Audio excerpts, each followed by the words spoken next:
Welcome back to the Graphite Curve Studio. Today I want to talk about how your drawing tools affect your drawing skills. To begin this drawing, I use a zebra mechanical pencil, just like I always use. This has an HB lead to keep the lines light. Ever since the episode Try It On, I have stuck with the Faber-Castel 9000 pencils. Without realizing it, I always grabbed these pencils whenever I needed to work on something in the studio. Perhaps I subconsciously preferred them over the Kimberlys that I first learned to use. For this drawing, I decided to give them another shot and use them while making this video. The line drawing is completed in the same mechanical pencils I always use, so that wasn't the issue. And once finished, I worked on the hair with a 2B mechanical pencil.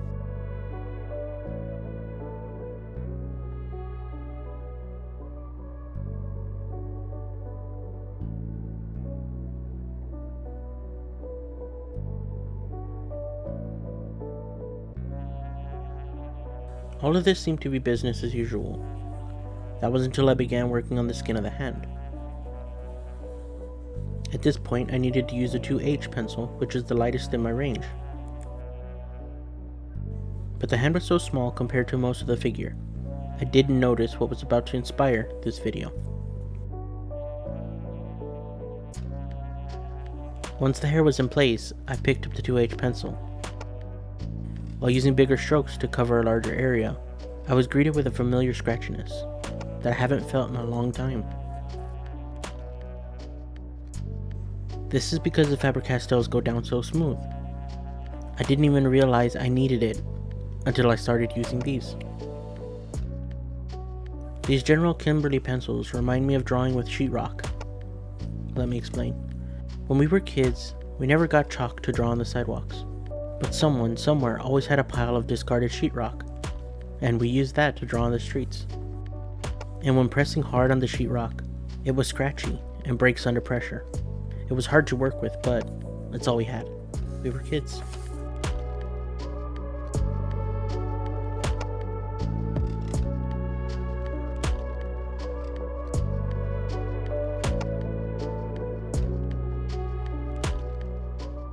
Once the arm was finished, I wasn't feeling great about the pencils. Looking at the way it came out on the paper, it instantly looked like one of my drawings. And by that, I mean something that I used to draw.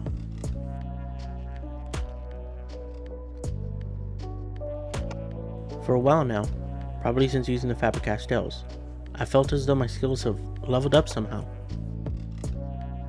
Of course, I've been drawing now more than I ever have in my whole life, but something changed.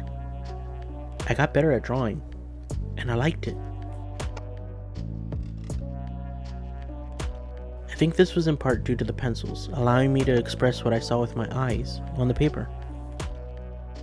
When working with the General's pencils, it was almost as if they were fighting me. It was like they wouldn't go down on the paper, and when they did, nothing would layer on top of them. I felt like I sucked again.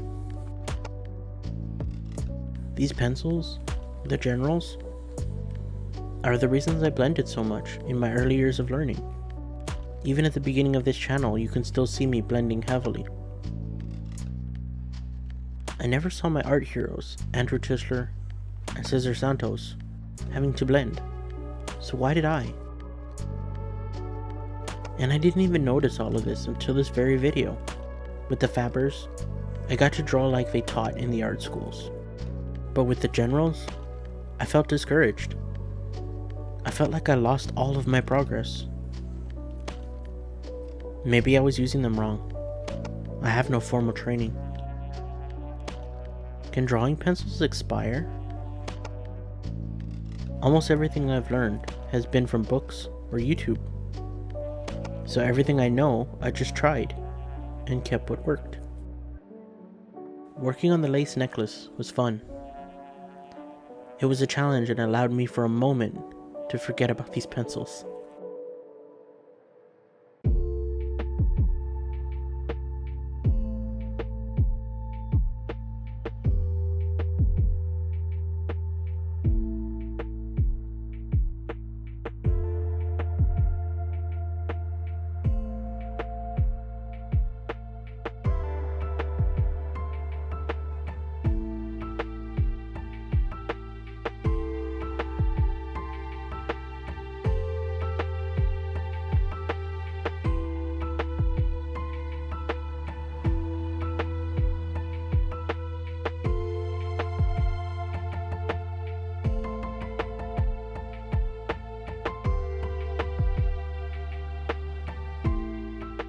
I took a small break after the necklace and began taking notes on my experience.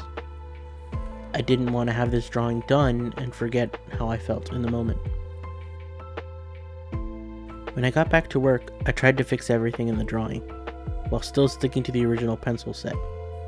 I blended with a blending stump, I blended with a tissue, anything I could do to fix this. Once I got started on the back, I just gave up on the General's pencil, and just finished it with a regular number 2 pencil.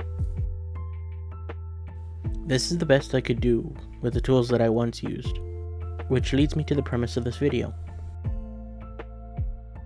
Maybe you don't suck. Maybe your tools do.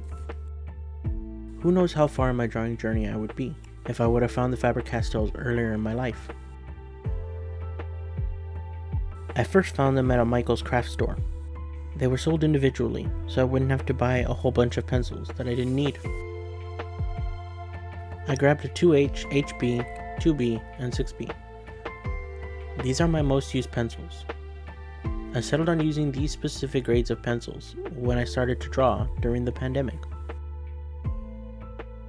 I started with General's Kimberly's in college, and I guess I just got used to them. I never even seen Faber-Castel, even as a brand, until my sister won a set of Polychromos color pencils in an art competition.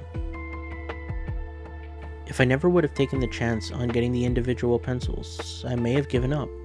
Most of the artists I watch on YouTube don't say what they use, or I haven't been paying attention. Cesar Santos uses Nitrum charcoal. Tischler uses an expensive mechanical pencil. And I just realized that he uses Staedtler Mars Lumograph. I have a set of Staedtler pencils, which I also bought that day at Michael's. And others like Sam Does Art, Jazza, Ergo Josh, they're all digital artists, so that can't help me.